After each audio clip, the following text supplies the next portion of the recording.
Assalamualaikum warahmatullahi wabarakatuh. Alhamdulillah, alhamdulillahirabbil alamin, wa bihi nasta'in ala umurid dunya waddin, wassalatu wassalamu ala asrofil anbiya'i wal mursalin, sayyidina wa syafi'ina wa maulana Muhammadin wa ala alihi wa sahbihi ajmain amma ba'du.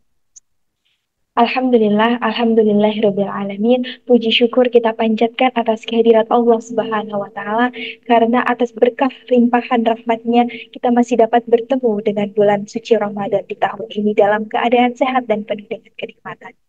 Tak lupa salawat serta salam kita haturkan kepada junjungan kita Nabi Agung Muhammad Shallallahu Alaihi Wasallam yang senantiasa kita nantikan syafaatnya di yaumul kiamat kelak. Amin amin ya robbal alamin. Teman-teman sekalian yang semoga dirahmati oleh Allah Subhanahu wa taala, saat ini kita tengah memasuki bulan suci Ramadan. Bulan yang insya Allah penuh dengan keberkahan dan juga ampunan dari Allah Subhanahu wa taala. Pada bulan Ramadan ini terdapat satu ibadah utama atau ibadah yang menjadi ikon tersendiri di bulan Ramadan, ialah ibadah puasa. Ibadah puasa ini bukan hanya sekedar perihal menahan lapar dan haus, melainkan lebih dari itu. Menjalankan ibadah puasa berarti juga kita mendapatkan kesempatan atau sebagai ajang bagi kita untuk meningkatkan ketaatan kita kepada Allah Subhanahu wa taala. Salah satunya ialah dengan memperbanyak amalan-amalan sunnah untuk menyempurnakan ibadah puasa kita.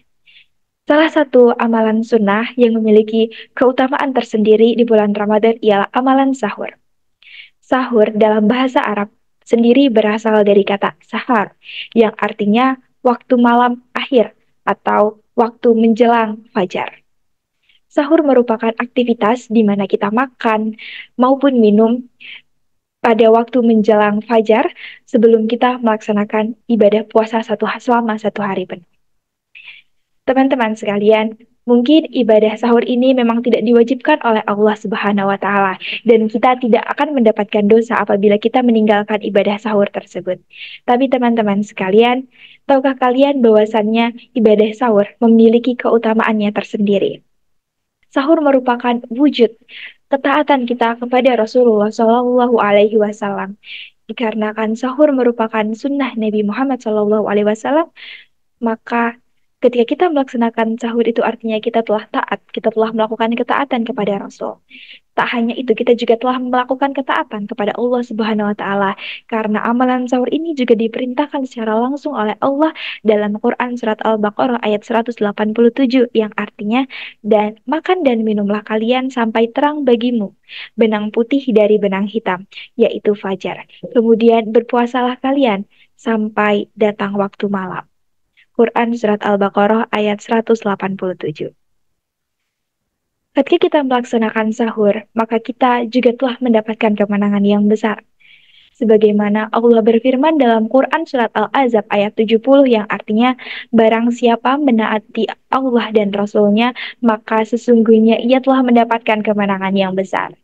Teman-teman sekalian yang semoga dirahmati oleh Allah Subhanahu wa taala, dengan kita melaksanakan ibadah sahur, maka secara tidak langsung kita telah menaati Rasul dan juga Allah Subhanahu wa taala. Dan ketika itu juga tanpa kita sadari, sejatinya kita telah mendapatkan sebuah kemenangan yang besar.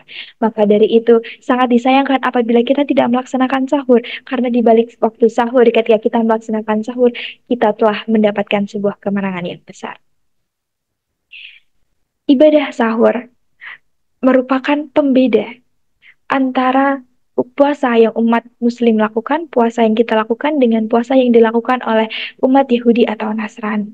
Ketika kita melaksanakan sahur, kita tidak hanya mendapatkan kemenangan yang besar, kita tidak hanya telah menunjukkan perbedaan antara puasa yang kita lakukan dengan puasa yang umat Yahudi lakukan, melainkan kita juga telah menguatkan fisik kita sebelum kita menjalani ibadah puasa selama satu hari penuh. Ketika kita melaksanakan sahur, maka kita melakukan makan dan minum sebelum kita bersiap untuk melakukan ibadah puasa, untuk menahan diri dari makan dan minum selama satu hari penuh. Sehingga harapannya ketika kita melaksanakan sahur, ketika kita melakukan makan dan minum ketika sahur, maka kita mempunyai tenaga yang cukup sehingga kita bisa lebih maksimal lagi dalam menjalankan ibadah puasa kita untuk menjalankan amalan-amalan baik di bulan suci Ramadan ini. Amin amin ya robbal alamin. Tidak hanya itu, ketika kita melaksanakan sahur, kita juga mendapatkan sholawat dan didoakan oleh para malaikat. Hal ini sebagaimana hadis yang diriwayatkan oleh Imam Ahmad bahwa Rasulullah bersabda, makan sahur adalah waktu yang penuh berkah. Makan adalah makan yang penuh berkah. Janganlah kalian meninggalkannya walau hanya dengan seteguk air, karena Allah dan malaikat berselawat kepada orang yang makan sahur. Maka bayangkan teman-teman, betapa beruntungnya kita ketika melaksanakan sahur, karena ketika kita sahur, kita didoakan oleh para malaikat. Kita juga mendapatkan selawat dari para malaikat. Sebagaimana yang kita tahu, waktu sahur ini merupakan waktu yang penuh dengan berkah, waktu yang mustajab untuk berdoa. Bahwasannya pada sepertiga malam terakhir Allah turun ke langit, kemudian Allah akan mengabulkan doa siapapun yang meminta pada waktu itu. Allah juga akan mengampuni doa siapapun yang sedang beristighfar kepadanya di waktu sepertiga malam, dan Allah juga akan mengabulkan permintaan orang-orang yang memohon kepadanya di waktu mustajab sepertiga malam itu. Maka ketika kita melaksanakan puasa, maka janganlah kita siakan waktu maka ketika kita melaksanakan sahur, maka janganlah kita siakan waktu tersebut. Selain makan dan minum, maka hendaklah kita juga melaksanakan amalan-amalan sunnah seperti halnya melakukan sholat malam, dan juga jangan lupa untuk memohon ampun kepada Allah Subhanahu wa Ta'ala. Karena waktu sahur ini merupakan waktu yang paling utama atau salah satu waktu yang utama untuk beristighfar. Dan demikianlah keutamaan sahur.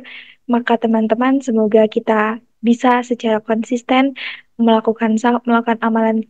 Selain melakukan amalan puasa, kita juga melaksanakan sahur.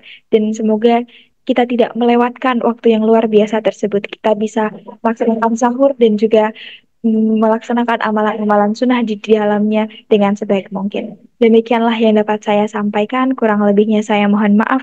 Terima kasih. Wassalamualaikum warahmatullahi wabarakatuh.